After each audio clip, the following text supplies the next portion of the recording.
Welcome back to my channel the kitchen tutor. Chicken biryani তৈরি করে দেখাবো। এটাকে মালাই চিকেন বিরিয়ানি বলা যেতে পারে। দেখো এখানে আমি প্যাকেটটা তোমাদের সামনে শো করলাম, মালাই চিকেন বিরিয়ানি। তো এই বিরিয়ানি মশলা দিয়ে আমি চিকেন বিরিয়ানি তৈরি করব। বিরিয়ানি মশলাটা হাফ কাপ পানিতে ভিজিয়ে রেখেছি। চিকেনটা দেখো 1 কেজি পরিমাণ চিকেন, এটাকে এই যে এরকম একটু ছোট সাইজ করে কেটে নিয়েছি। চাউল এখানে আছে 750 গ্রাম, পৌনে 1 কেজি চাউল। চুলাতে পানিটা বয়েল হচ্ছে, আমি ওটাতে চাউলটা আমি ওর ভিতরে দিয়ে দিচ্ছি এবং মাংসটা কষানোর জন্য অলরেডি ফ্রাই প্যান বসিয়েছি, সেটাও গরম হয়ে যাচ্ছে। তো ঠিক আছে, চলো আমরা এখন একটু চুলোর কাছে চলে যাই। পানিটা বয়েল হচ্ছে, আমি চাউলগুলি শিফট করে দিচ্ছি।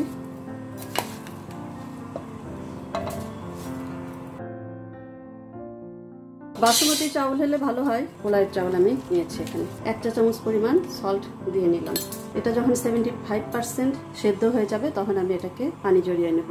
তেলটা গরম হয়ে গেছে, আমি সরিষার তেল দিয়ে বিরিয়ানিটা রান্না করব। হাফ কাপ পরিমাণ অয়েল দিলাম।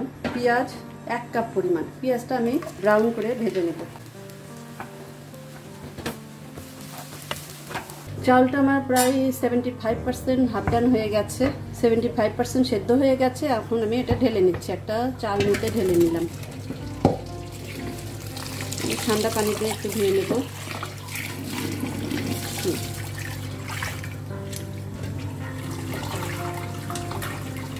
এটাকে আমি একটা পাতিলের ভিতরে এভাবে রেখে দিলাম পানি ঝরার জন্য। পেঁয়াজটা লাইট ব্রাউন হয়ে গেছে।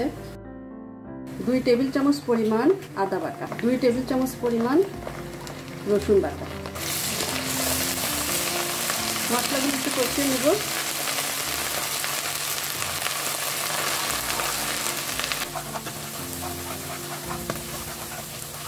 মশলাগুলি কষানো হয়ে গেলে আমি এর ভিতরে চিকেনগুলি ঢেলে দিব। জাস্ট 10 মিনিটস আমি এটাকে কুক করব। কুক করে একটু ঢাকনা দিব এবং 10 মিনিটস পরে শানের যে মশলাটা আমি ভিজিয়ে রেখেছি সেটা এর ভিতরে ঢেলে দিব। ঢেলে দিয়ে আরও 10 মিনিটস কুক করব। মশলাটা আমার কষানো হয়ে গেছে, আমি চিকেনগুলি ঢেলে দিলাম।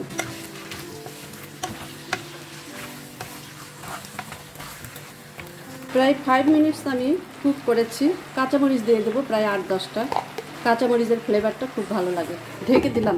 আবার 5 মিনিটস পরে আমি ফিরে আসছি। আফটার 5 মিনিটস আবার চলে আসলাম।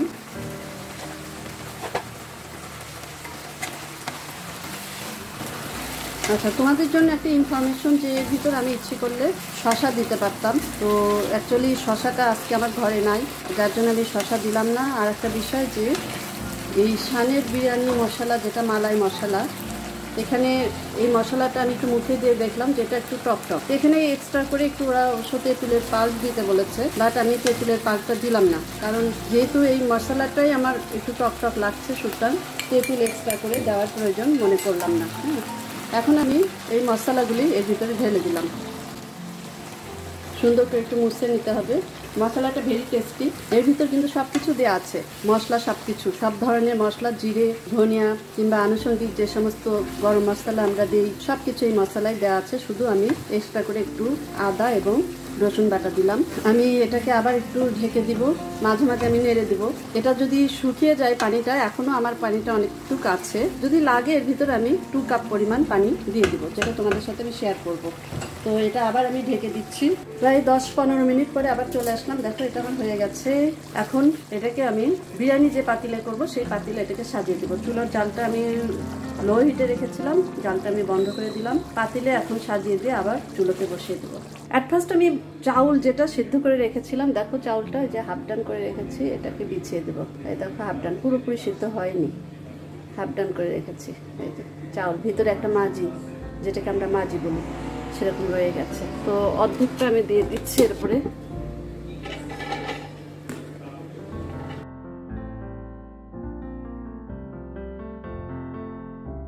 এখন আমি যে মাংসটা রেখেছিলাম সেটা ঢেলে দিচ্ছি। এখন আবার যে বাকি অর্ধেকটা চাউল আছে, রাইস বিছিয়ে দিলাম। যতটুকু আছে একটু মুছে টুছে দিয়ে দেবো। এটাকে ঢাকনা দিয়ে আবার আমি চুলার পরে বসিয়ে দিচ্ছি।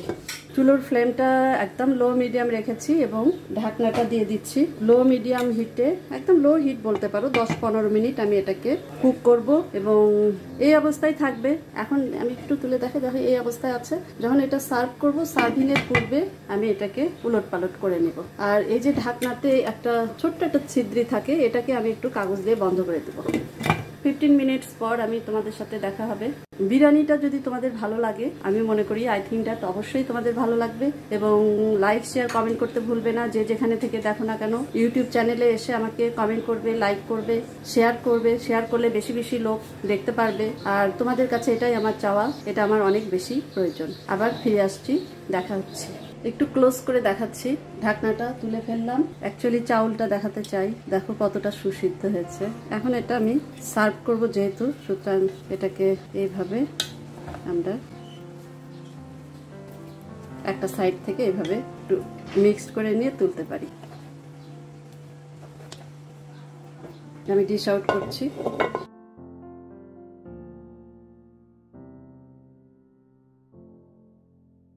আমি একটু খেয়ে দেখি। দারুণ দারুণ হয়েছে, একদম ঝাল লবণ সবকিছু ঠিকঠাক একদম। তোমরা অবশ্যই ট্রাই করবে এবং ফিডব্যাক দিবে। আজকের মতো শেষ করছি। আল্লাহ হাফেজ। নেক্সট টাইমে দেখা হবে নতুন কোনো রেসিপি নিয়ে।